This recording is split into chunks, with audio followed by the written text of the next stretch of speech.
Sehemu ya 3 ya simulizi hii tuliishia Hansi akiwa amerejea gengeni baada ya kuitwa tena na Agi. Je, unadhani ni nini kiliendelea? Basi tuwamo sawia sasa katika sehemu hii ya 4 ya simulizi hii iitwayo Siku za Uhai Wangu. Simulizi ambayo imetungwa na kuandikwa na Danford Benny, ambaye unaweza kunipata kupitia nambari za simu za 0711444410.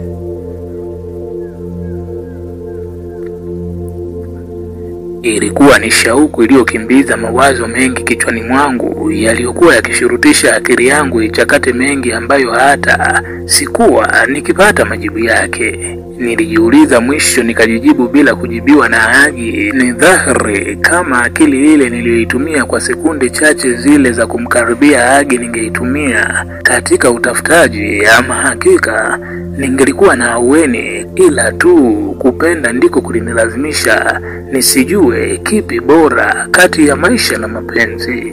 Kuitwa kule hakukuwa na tofauti na ng'ombe aliyekuwa amepigwa kudu katika pembe zake.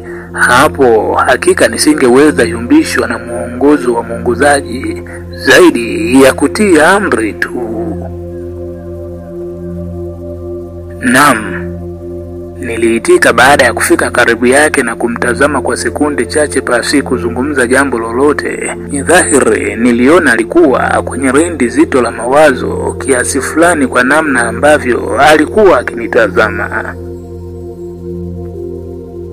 Samahani, naweza kukufahamu na naomba kujua umenifahamuje? Maana sidhani kama kuna mtu yeyote ambaye kwenye huu mtaa anaweza kulijua hilo jina zaidi ya wale ndugu zangu wa nyumbani na baadhi ya marafiki wa ndani sana. Alizungumza Agi kunihoji kwa namna nilivyokuwa nimemuita lile jina lake. Kwanza naitwa Hansi, nakaa hapo mtaa wa mbele. Kiufupi sikufahamu vyema, na hata hilo jina kuna siku nilisikia likiwa linaitwa na rafiki yako hivi majuzi tu. Na okay, sawa. Kama unifahamu basi tangu sasa usinitumie tena hilo jina, niite Maria, sawa? Alinikatisha kuzungumza na kunipa maelekezo ambayo bila shaka nilitakiwa kufuata tu, na sikupewa nafasi ya kuuliza jambo lolote. Lakini Agi, mimi nilikuwa na shida na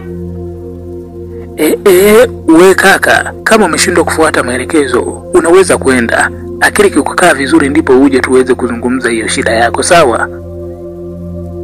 Alimaliza kisha akageukia biashara yake. Hapo nilimtazama kwa muda nikiwaza nifanyeje, maana tayari nilishaanza kumkwaza.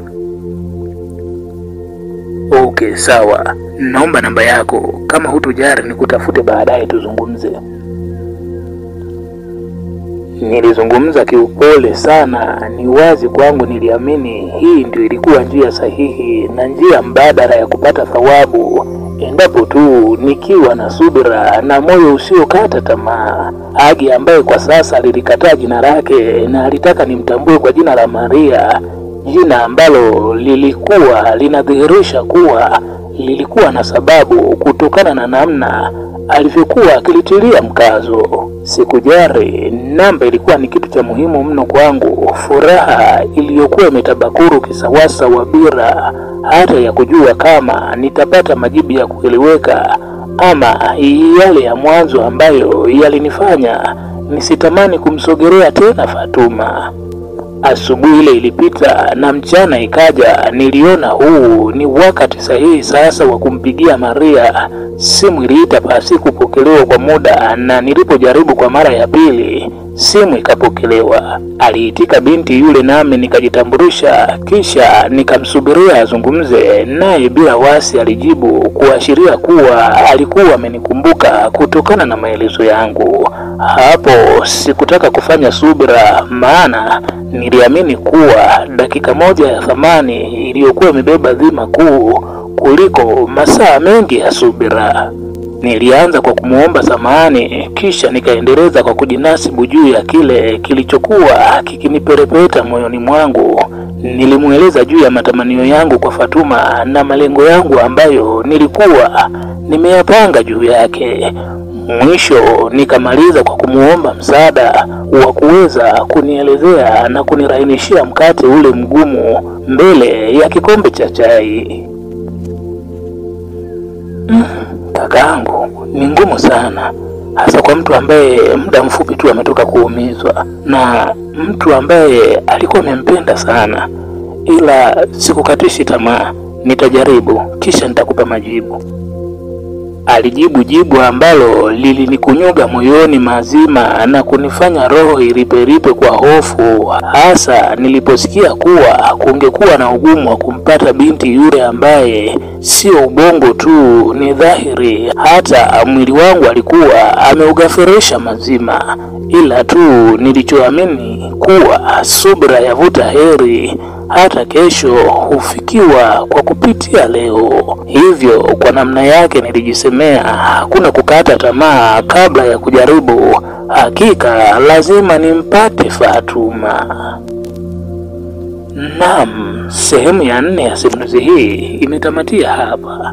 Je, unadhani nini hatima ya mkasa huu na nini kitaendelea? Basi usikose kuungana nami katika sehemu inayofuata ya simulizi hii. Asante kwa kuwa nami na Mwenyezi Mungu akubariki.